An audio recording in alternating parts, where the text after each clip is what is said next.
तो आज हमारे पास जेम्स क्लियर की बहुत ही मशहूर किताब एटॉमिक हैबिट्स पर कुछ दिलचस्प नोट्स हैं। हाँ, ये एक ऐसी किताब है जिसके बारे में सब बात करते हैं। बिल्कुल, हम सब अच्छी आदतें बनाना चाहते हैं, पर कहीं ना कहीं अटक जाते हैं।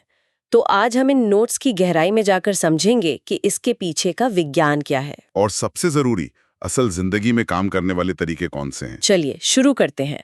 नोट्स में जो पहली बात है वो मुझे बहुत दिलचस्प लगी। हर दिन सिर्फ 1% बेहतर होने का नियम। सुनने में ये बहुत ही मामूली लगता है ना?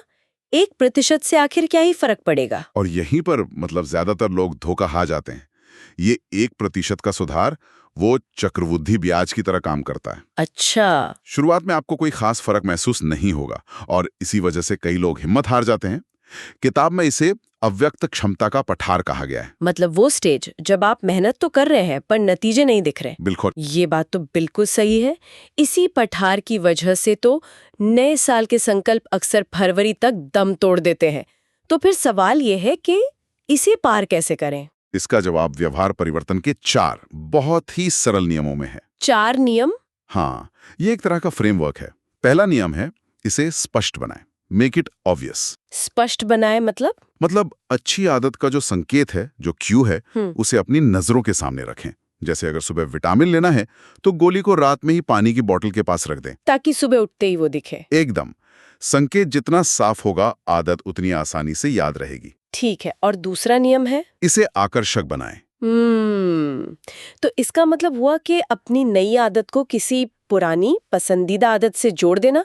जैसे नोट्स में आदत स्टैकिंग का जिक्र है। हाँ, बिल्कुल यही।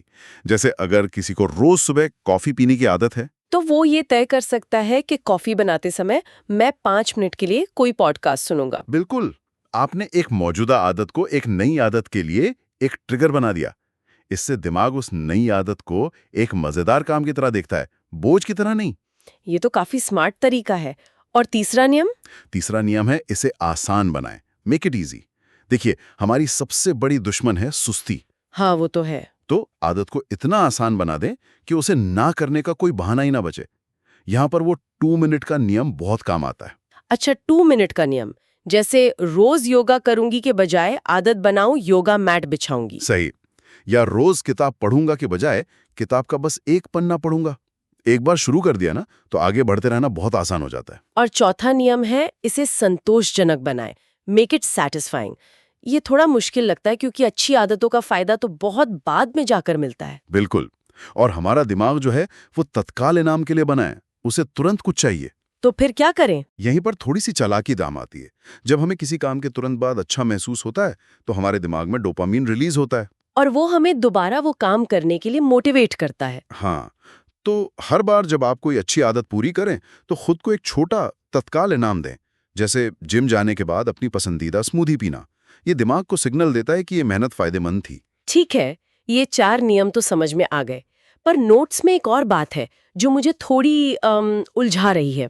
पहचान आधारित आदतें। Identity based habits. हाँ, ये बहुत जरूरी कॉन्सेप्ट है। इसमें कहा गया है कि हमें नतीजों पर नहीं, अपनी पहचान पर ध्यान देना चाहिए। मतलब अगर मेरा लक्ष्य वजन कम करना है तो वो तो एक साफ नतीजा है। मैं एक स्वस्थ इंसान हूँ, ये तो बस एक सोच है ना।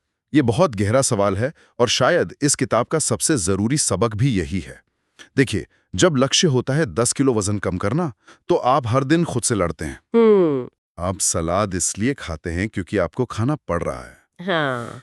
लेकिन जब आप अपनी पहचान बना लेते हैं कि मैं एक स्वस्थ इंसान हूं, तो आप सलाद इसलिए खाते हैं क्योंकि स्वस्थ लोग ऐसी ही चीजें खाते हैं। अच्छा, तो ये चुनाव आपकी पहचान का हिस्सा बन जाता है। बिल्कुल। आपकी हर छोटी आदत उस नई पहचान के लिए एक वोट की तरह काम करती है। वाह। तो इसका मतलब ये हुआ कि हमें लक्ष्यों के पीछे भागने के बजाय एक ऐसा सिस्टम बनाना चाहिए जो हमारी मनचाही पहचान को मजबूत करे। एग्जैक्टली। लक्ष्य आपको दिशा दिखाते हैं लेकिन सिस्टम आपको उन दिशा में आगे बढ़ाता है। सही बात है। दुनिया में सफल और असफल लोगों के लक्ष्य तो अक्सर एक जैसे ही होते हैं। हर खिलाड़ी ओलंपिक गोल्ड जीतना चाहता है, पर जीतता हुई है जिसका ट्रेनिंग का सिस्टम बेहतर होता है। तो आज की हमारी इस गहरी पड़ताल का सार यही है कि बड़े नतीजों के लिए रोज 1% बेहतर बने और व्यवहार के उन 4 नियमों का इस्तेमाल करें। स्पष्ट, आकर्षक, आसान और संतोषजनक। और सबसे जरूरी बात, सिर्फ ये मत सोचिए कि क्या हासिल करना है, बल्कि ये सोचिए कि आप कौन बनना चाहते हैं। और सोचने के लिए एक अंतिम विचार छोड़ जाता हूं। बताइए।